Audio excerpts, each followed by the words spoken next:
There are 10,080 minutes in 1 week. Think about all that you accomplish in 1 week. You go to school, you come home, you go to work, you come home, and you hang out with your friends. Sometimes you have weeks that seem to just fly by, and sometimes you have weeks that seem to take ages. I never knew how long a week could feel until I spent a week wondering if my mom was going to come home from the hospital. One Christmas break, my mom went in for a routine hernia surgery repair. She had had a couple of these surgeries before, so me and my family were completely comfortable with the idea of her undergoing this surgery. I was actually a little bit irritated that she was going at this exact time because I wanted to spend my Christmas break hanging out with my friends and doing teenager things. And I was irritated that I was going to have to pick up a bit of slack around the house. But the day came, my dad took my mom to the hospital, and I took care of my siblings and ran the house. Me and my sister and my brothers went to bed that night with the full confidence that my mom was going to be returned home in the morning and that our lives were going to be completely normal. The next day we woke up and I got a call from my dad, and I knew something was wrong. He told me that there had been a lot of complications with the surgery and that my mom was currently in the ICU fighting for her life. That meant that I was in charge at home and that I had to make sure that all of my little siblings were fed, taken care of, and on time to school and practice and all the things that they needed to be at. I felt like my world had been completely flipped upside down and that all of the weight was on me. At the end of that week, I was exhausted, I was tear-stained, and I just sat and prayed that my mom would come home because we were not at all ready to be without her. Thankfully, at the end of 7 days, my mom made a full recovery, was released from the hospital, and was able to come home to start her journey towards being better. Before I had this experience, I was a complete brat about my mom going into the surgery. I was completely selfish and wanted to wonder why she had to do this and why I had to pick up slack about my responsibilities around the house as a big sister.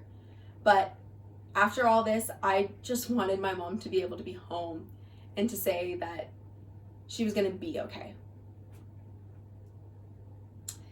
In conclusion, one of the worst weeks of my life may have taken forever, but I do not think that I would have been the person that I am today without it. There's a couple of life lessons that I learned during this time that really taught me how I wanted to live my life going forward. I learned that life is short and you shouldn't have any regrets about what you want to tell people. I sat that week at home wondering if my mom was going to come home, and all I could think about is how unappreciative I had been towards her in the past. No teenager is ever truly appreciative of all that their parents do, but I just wanted one last time to be able to tell my mom just how much she meant to me. And life is too short. You never know when you're not going to be able to tell the person that you love, that you care about them, or that you are thankful that they're in your life. Another thing that I had to come to terms with is that life is not fair at all.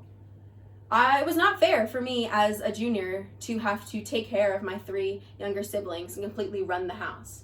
And it wasn't fair that my mom, who was in the best shape of her life before this surgery, had to learn how to completely remove her body after nerve damage.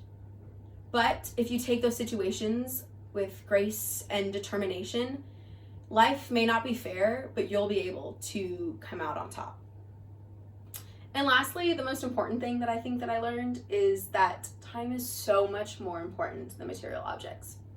This happened during Christmas time, and if my life had taken a turn for the worse and I had sat on Christmas with all of the things that I wanted all checked off my list, but not my mom, I would have felt so broken, empty, and alone. And so thank God that my life did not take a turn for the worse and that my mom was returned to us, because I was able to understand that spending time and creating connections and memories with the people in your life is better than any Christmas gift you could ever get.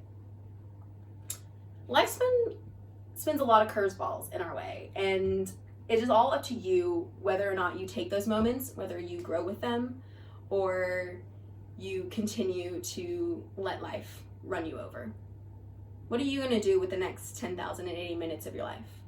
Are you going to try to make them the best? Because I know I am.